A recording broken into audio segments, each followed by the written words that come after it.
All right, are you Keyshawn Purdy? And so it looks, Ms. Purdy has two cases. She's on probation and cause number 24 DCCR 1272 for the state jail felony offense of unauthorized use of a vehicle. And then there is new offense Injury to child. and cause number 25 DCCR 1523. And we had Miss Purdy was here before and entered a plea of true to failing to perform the community service hours, but not true to all of the other allegations in that motion to revoke. And we had reset it today for sentencing. And I got that updated pre-sentence report. It's my understanding that you guys have now reached an agreement for both of the cases. Is that correct? Yes, Your Honor. Yes, Your Honor. And good morning, ma'am. Thank you for being here. Probation is here for the record.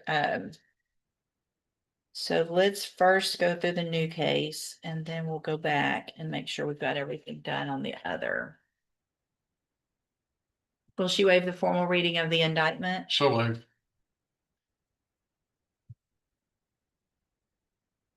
Ms. Purdy, in cause number 25 DCCR 1523, you're charged with the state jail felony offense of injury to a child, and that's from September 28th of 2025. How do you plead to that charge? Guilty. Are you pleading guilty freely and voluntarily? Yes, And are you pleading guilty because you actually did what they've charged you with? yes, I have here on the tablet some documents that have your signature on them that the state has marked as exhibit number 1. Before you signed these, did you go over them with Mr. Kimler? yes, ma'am. Do you fully understand them? Yes, ma'am. And do you understand if I follow the agreement that you've made with the district attorney that you'll be waiving or giving up any right to appeal? Yes, ma'am. And it looks like the agreement that you've reached in this case is for a 3-year deferred probation. There would be a $250 fine. You would be required to follow all of the rules and conditions of probation. And part of that agreement would be that your probation in the other cases continued. Is that your understanding? Yes, ma'am. Do you also understand, if you're not a U.S. citizen, that a plea of guilty or no contest may result in your deportation, exclusion from admission to the country, or denial of naturalization under federal law? Yes, ma'am. State tenders number 1. Without objection. It's admitted. Is there any evidence that Ms. Purdy is not competent? I've observed no evidence of her incompetence. I believe her to be competent. Okay, thank you. I'm just, because we didn't do a pre-sentence report on that Your Honor, case, I think I would ask that we might just need one. use the report from probation, the updated report in the probation case. Honestly, the reviewing that was part of the reason we worked this out in this manner. Your Honor, without objection. Unless you want some clarification. Well, I guess what I want is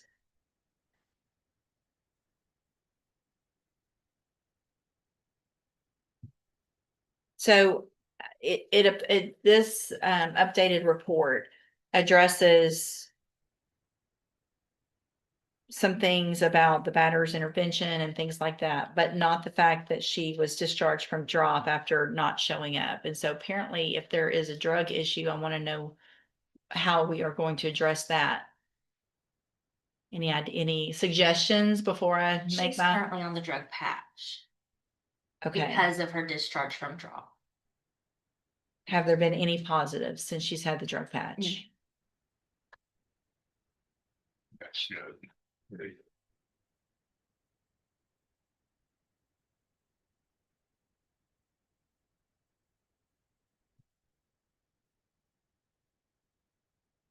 And it looks like she was on that, but it was inconsistent for at least some time with maintaining it. Is that correct also? Correct.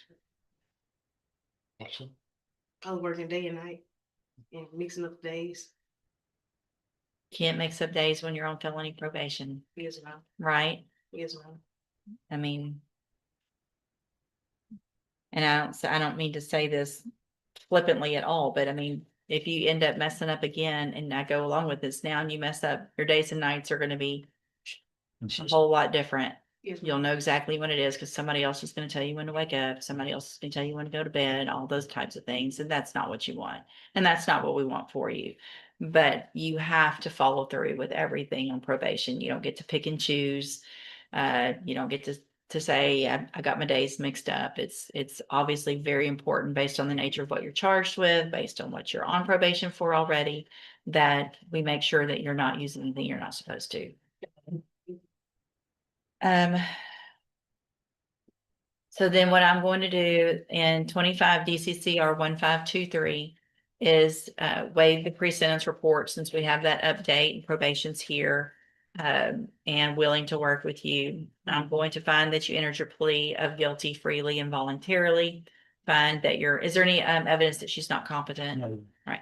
Find that you're mentally competent and you understand the nature and the consequences of your plea. Find sufficient evidence to find you guilty. However, I'm going to follow the agreement that you made and defer all proceedings, place you on probation.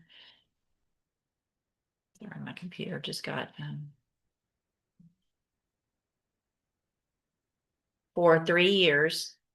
Order that you pay the $250 fine, and again, follow all of the rules and conditions of probation. Right now, that's to have a drug patch. And whatever probation feels like is necessary to be able to make sure that you're clean. That's going to be part of your probation. If it's the drop program, then you got to get back in it and show up when they tell you. If it's the drug patch, you have to wear it at all times, get it changed when you're supposed to, and everything like that. You understand? Yes, ma'am. All right, so then let's go back through.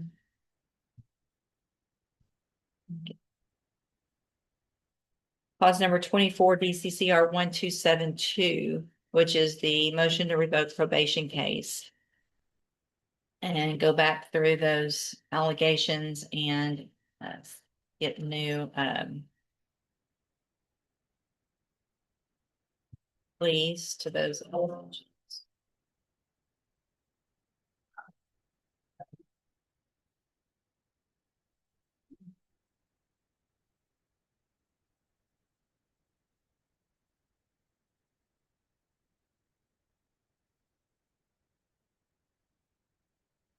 Okay, so in 24 DCCR 1272. I'm going to go back through that motion. You previously entered a plea of true to count 2. So let's go back through. Again, you're on probation for the state jail felony offense of unauthorized use of a vehicle. That probation was from July 22nd of 2024. It was a 3-year deferred probation. Count 1, which you previously entered a plea of not true to, alleges that you committed the new offense of injury to a child September 28th of 2025. And how is that true or not true? True. Okay. And then you pled true to count 2 already, which was the community service. Count 3 alleges that you're behind in your court assessed fees. Is that true or not true? They're paid up. That's okay. That's fine. So did you enter your plea of true to count 1 freely and voluntarily? Yes, And because that count is actually true. yes, And so the agreement in this is just to continue probation. Is that correct? Yes, Your Honor. Contingent upon the deferred. So here's what I'm going to do, Ms. Purdy. I'm going to find that you entered your plea of true to count 1 today and count 2 previously freely and voluntarily. Find those counts true. Find sufficient evidence to find you guilty and revoke your probation, but I'm not going to do that. I'm going to follow this agreement, give you this opportunity to prove that you can do everything you're supposed to. And I am going to order as a condition of this probation the same thing, that at this point you have the drug patch or whatever probation thinks is necessary to make sure you're clean. And if that means drop or JCDI or whatever, then you would be required to do that. I am going to extend your probation in this case by 1 year, and everything else is the same. So you now have 2 excellent opportunities because you're on 2 felony probations. And I want to make sure you understand, if you're back in here after us all giving you this opportunity and probation willing to work with you, it's not going to go this way again. Okay. yes. So make sure you do everything you're supposed to. There's no reason for me to believe that you can't. You just have to make sure that you make this all a priority. It's great that you're working. We want you to be working, obviously, but you have this responsibility that is just as important. Okay. Yes, ma'am. I'm going to hand you in each of your cases the trial court certifications that shows that these were all agreed, and so you've waived any right to appeal. If y'all will sign this one, and take those bottom 2 copies and give me back the top 2. Thank you for being here, ma'am. And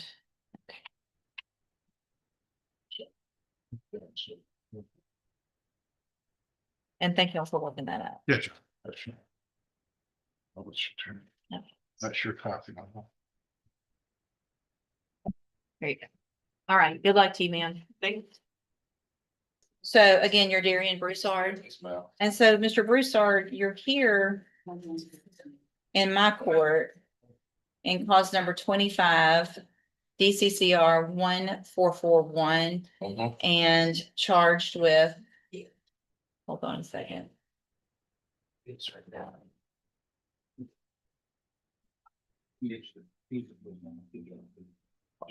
You're charged with a 3rd-degree felony offense of evading arrest or detention with the use of a vehicle. And I've given you some time to try to hire a lawyer. Well, hang on, that's not even what my biggest concern is at this point. Because you're already on misdemeanor probation, and for some reason, you've been testing positive for THC since last October while you were on that probation.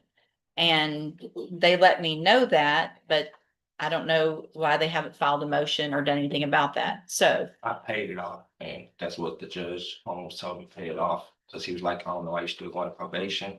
you're still going to probation because you're still using marijuana while you're on probation and while you have a felony court case pending, right? So I don't know what makes you think that that's okay, because it's not. And the fact that you were on probation and doing that, and now you're still doing it. I wasn't still doing it. I was telling my probation, I was smoking wax, resin, pure THC, and I was telling him that I was doing it 30 days. It was kind of hard to come out of my system still. And I told him I needed another 30 days. He said, all right, come back May the 7th. Because he was like, it was going out the system, but I don't know. But you've been doing it the whole time, right? Yeah, I was doing it the whole time. Then when I got out, I stopped, and it was still in. I got out, I went to jail. You got out. What'd you go to jail for? This? Yes, and I got out like 3 days after that. So you're telling me you haven't used since you've been to jail in this Yeah. case? And the only reason it's still in my system because I smoke wax in the bone, like liquid THC. And I Okay. explained that to my probation officer. He explained it to the superintendent. She was like, it probably take 120 days or so because it's pure THC.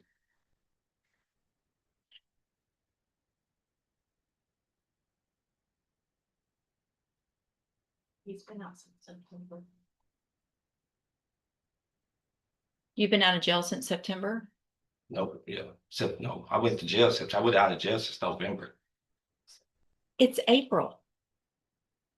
If I'm not mistaken. Yeah, okay, so I'm gonna find that you have violated the conditions of your bond. I didn't violate it. There's no way it's still in your system if I'll- stop talking because you're gonna make it worse, Yes. okay? There's no way. I don't care what you're smoking out of it, whatever you're smoking it out of, hang on. Because if the last time you did that was in September of last No, year so, or November of, no, it was January. That was my last time because I was like, so you're not, see, I'm here's, sorry. you're not telling me the truth. Yes, ma'am. I'm saying my last time when I got out of jail was in November. That was the first day I got out November the 1st. Hmm. I didn't go report till I think September. Yeah, September. And I pitched 30. And then I pitched 30 3 more times after that. And I told him I was like, sir, I was smoking hardcore THC. I didn't smoke None of bud. none of that would make you test positive today. I tested positive again. Why do you think we're having this conversation? Yes, you tested positive. Keep testing positive.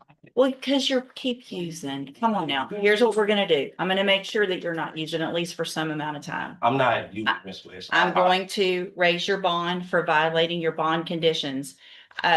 The fact that you've been using while you're on probation and they let you keep going makes no sense to me. Hold on, makes no sense to me at all. I'm going to raise your bond in your case for violating the condition of your bond. Hold on a second. To $50,000. Condition of that bond, if you make it, is that you will be required to have a drug patch on at all times. Told him that from the And- first time. I told him that I said, Listen. listen, patch. I'm serious, Miss West. Okay, well, now you're gonna get one. So if a drug patch is what's gonna make you stop using, that doesn't make any sense either. Not being stopped, that's what I'm saying. Okay, I don't believe you, so I'm gonna make sure of That's that, understandable. because it doesn't make sense what you're telling me on the dates. So again, you have to have a drug patch on within 24 hours of your release if you make that bond. I'm not. And so if you don't make the I bond, can't afford it. you're going to get a court-appointed attorney. I will consider at some point, and we'll let that attorney know, reducing your bond back down after I know you have sat for some amount of time and not used. All right? You can go back with the bailiff. All right, you tested negative, Ms. Davis, which is obviously good. So tell me again where you are on being able to hire one of those attorneys. Are you gonna be able to afford one of those that you talked to?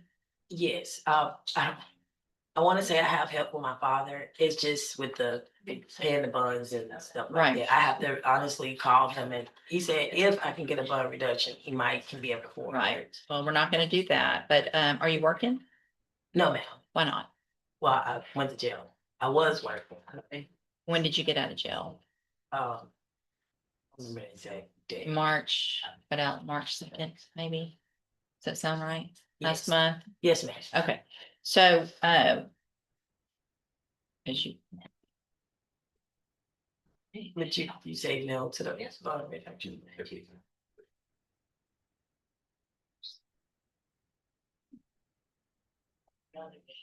give me a minute to go back through some of this so I can remind myself. Okay. So you tested positive in court in January.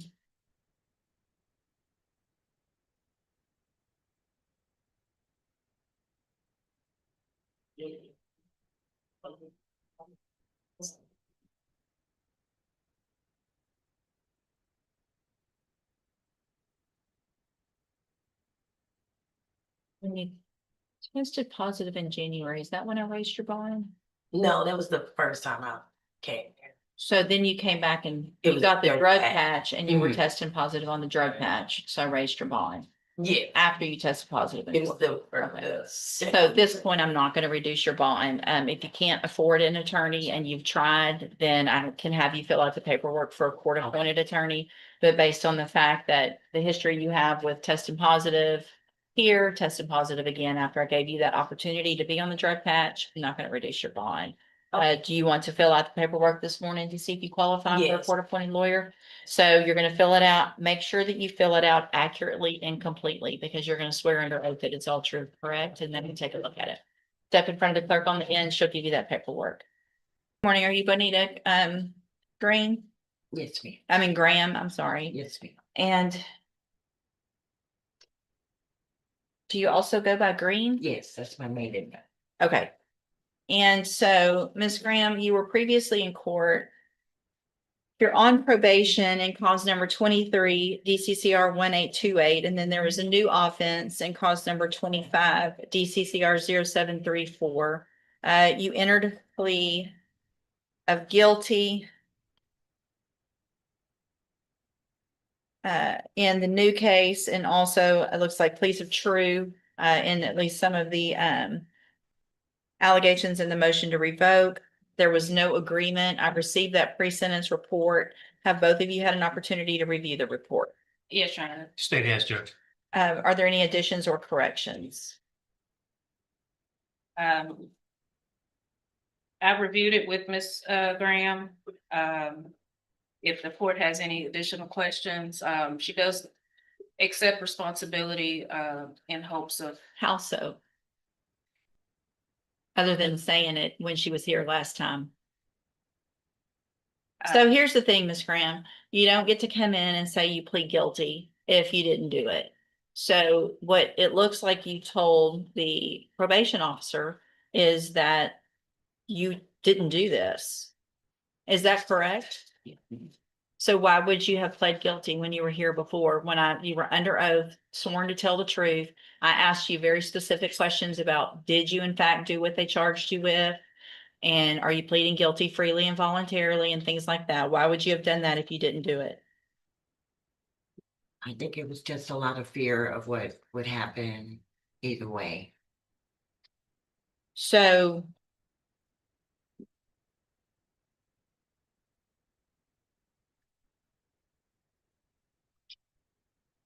well, I mean, either you did what they said you did, or you didn't?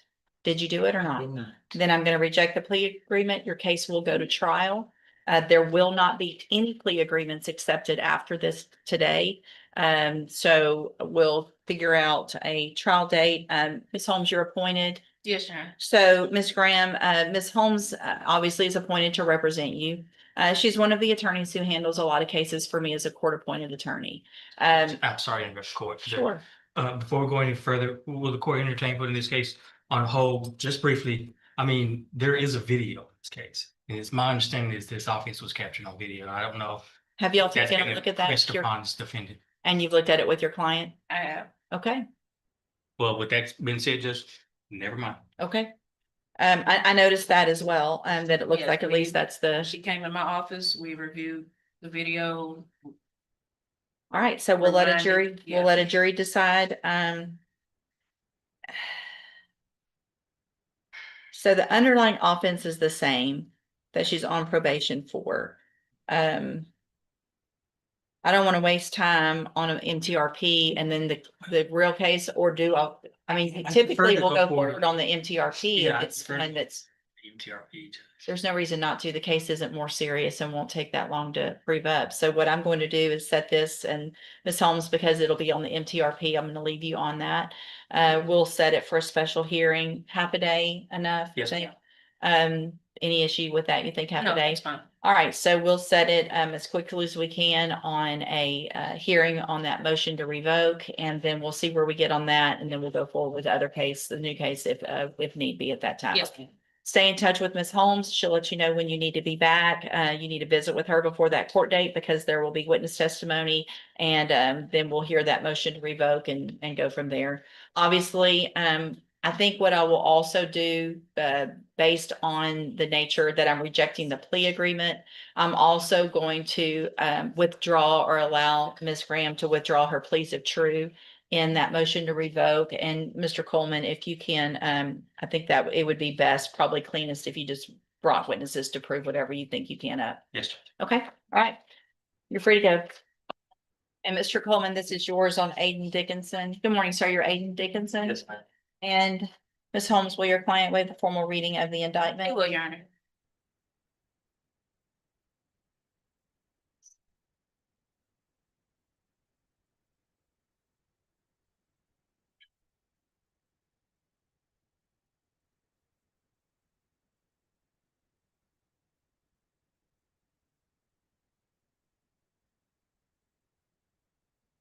I'm getting there, sorry. Guys. All right, Mr. Dickinson, in cause number 25 DCCR 1480, you're charged with the state jail felony offense of engaging in organized criminal activity from September 28th of 2025. And how do you plead to that charge? Guilty or not guilty? Guilty. Are you pleading guilty freely and voluntarily? Yes, ma'am. And are you pleading guilty because you actually did what they charged you with? Yes, ma'am. I have here on the tablet some documents that have your signature on them that the state has marked as exhibit number 1. Before you sign these, did you go over them with Ms. Holmes? Yeah. Do you fully understand them? Yes. And do you understand if I follow the agreement that you've made with the district attorney, you'll be waiving or giving up any right to appeal? Yes. And it looks like the agreement that you've reached is for a 5-year deferred. This may be the turning point of the hearing because the issue here goes beyond a failed drug test. It goes directly to credibility. Legally, bond conditions and probation rules are court orders, and when a judge believes those conditions are being violated, the consequences can escalate immediately. In this moment, the judge isn't focusing only on whether marijuana was used. She's focusing on whether the explanation being given matches the facts presented in court. Emotionally, you can also feel the frustration building. The judge repeatedly gives opportunities for clarification, but every answer seems to create even more questions. And that's dangerous territory, because once credibility starts slipping in court, judges become much less willing to extend flexibility. What do you think? Should the court continue giving chances when explanations stop making sense? Or should accountability become priority? Watch how the hearing now shifts back into 5-year deferred probation.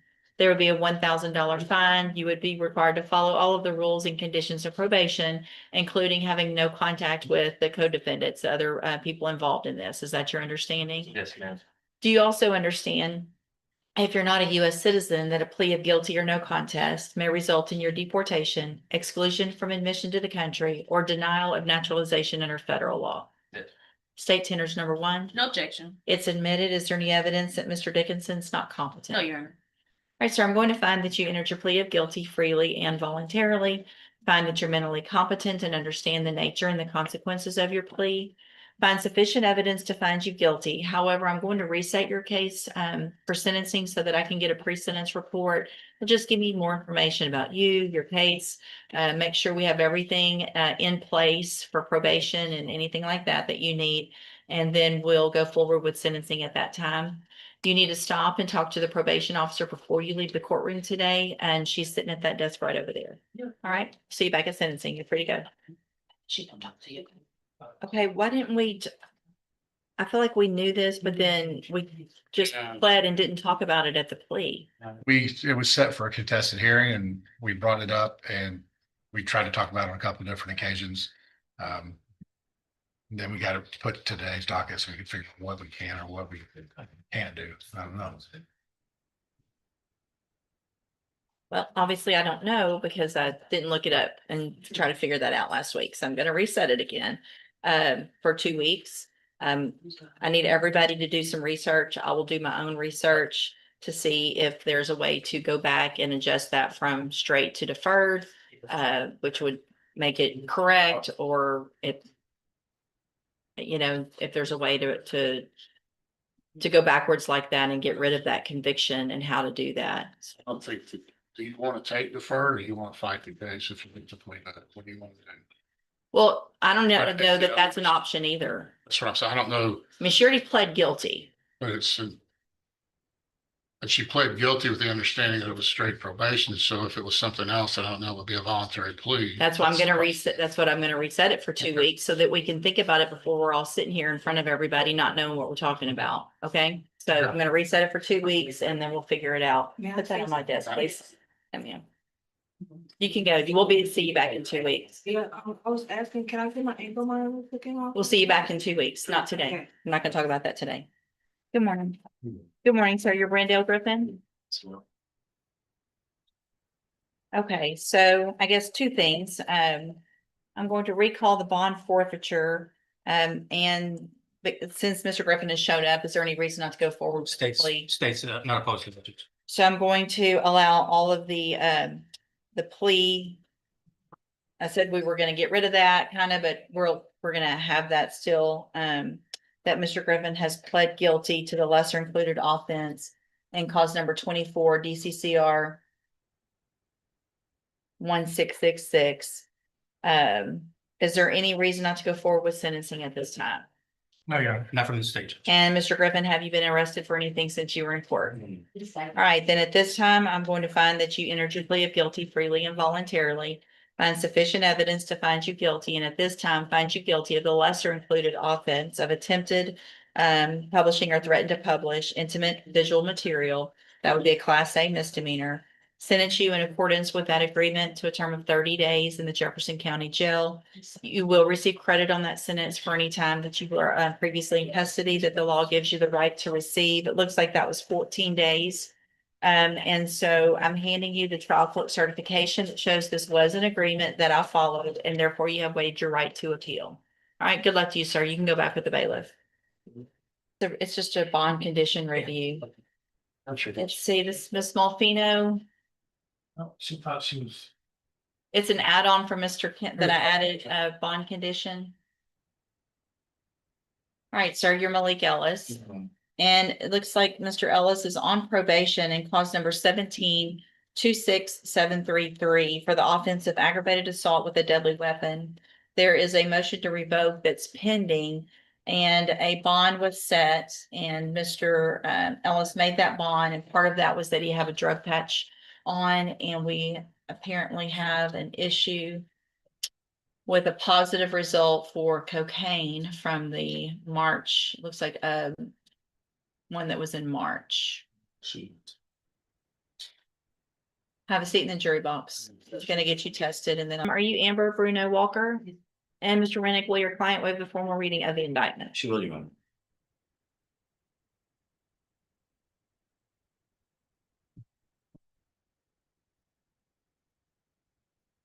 Right, ma'am, and cause number 25 DCCR 1814. You're charged with the state jail felony offense of driving while intoxicated with a child passenger from July 17th of 2025. And how do you plead to that charge?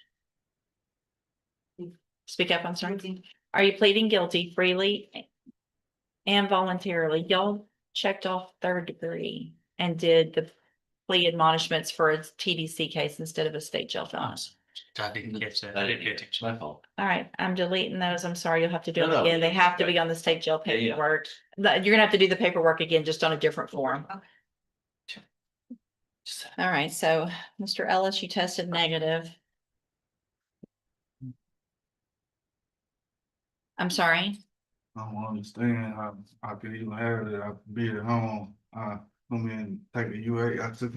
I done took one every day for probation. Every time I go, I've been passing. I don't know where it comes from. I could have came from somebody's house. Well, that's what she told me. She told me my level was super low. Okay. And I told her I ain't never been around. She said I could have been around in the wrong place and it could have got in me. That's what she said. She said, You're being UA in probation. yeah, I pay UA every month. That's the one. And our last one was like March some recently.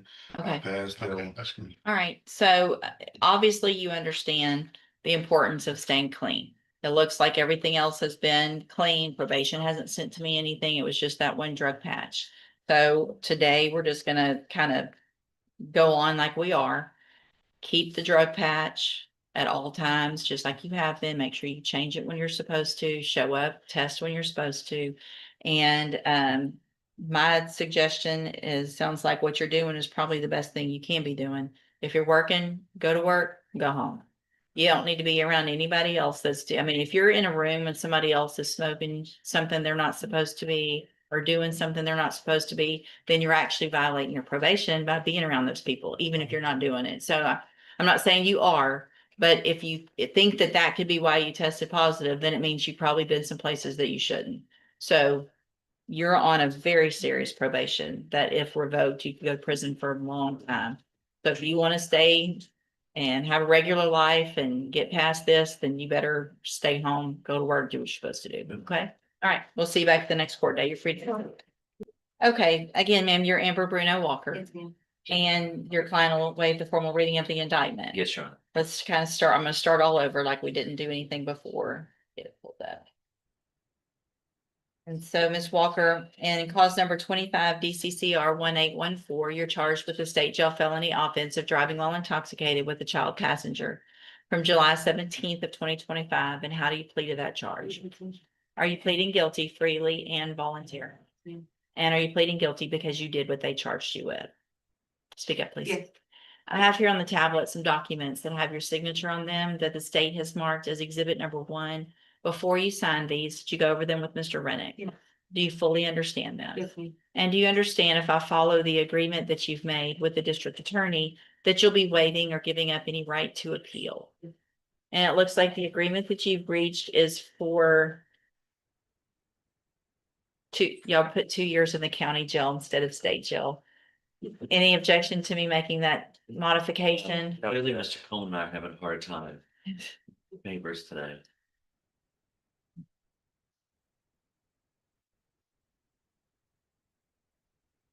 No, I'm not working eraser this thing. There we go. All right, so the agreement is for 2 years in the state jail prison. That would be probated for 5 years. There would be a $1,000 fine, and you would be required to follow all of the rules and conditions of probation. Is that your understanding? Yes, ma'am. Do you also understand, if you're not a U.S. citizen, that a plea of guilty or no contest may result in your deportation, exclusion from admission to the country, or denial of naturalization under federal law? Yes. State tenders number 1. No objection, Your Honor. It's admitted. Is there any evidence that Ms. Bruno Walker is not competent? None of that, Your Honor. Right, ma'am, I'm going to find that you entered your plea of guilty freely and voluntarily, find that you're mentally competent and understand the nature and the consequences of your plea, find sufficient evidence to find you guilty. However, I'm going to reset your case for sentencing so that we can get a pre-sentence report done. It'll just give me more information about you and your case, and then we'll come back later for sentencing. You need to stop and talk to probation on your way out of the courtroom today, and she's sitting at that desk right over there. Okay, we'll see y'all back at 7:30. Thanks. Thank you. I do whatever I need to keep our community safe, That's Mr. good. Burbank. That's a good one. And I realized. Good morning, sir. You Asa Jones, or good afternoon, I'm sorry. You're Asa Jones.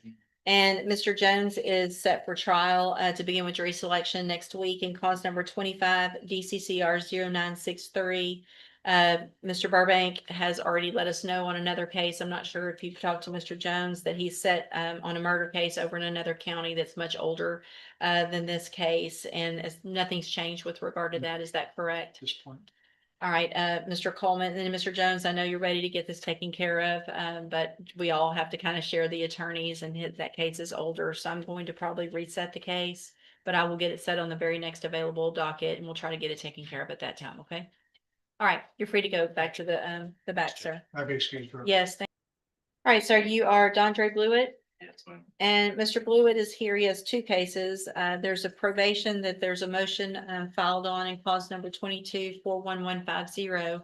Underlying offense is evading arrest or detention with the use of a vehicle. And then there is a new offense indicted in clause number 26 DCCR 0362, charging aggravated assault with a deadly weapon. By the end of this courtroom session, one message stood out louder than anything else.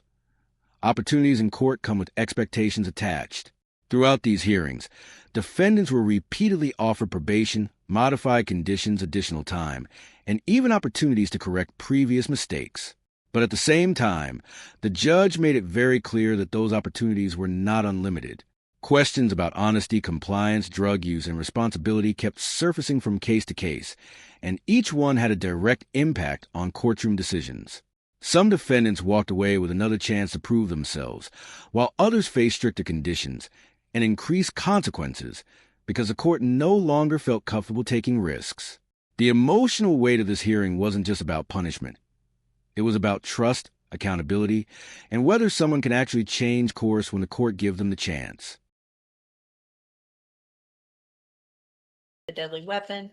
And what is the announcement? Sorry, Judge, we've sent objections to the court. And I'm looking at the rejection right now, Judge. I'm happy to send it. It looks like.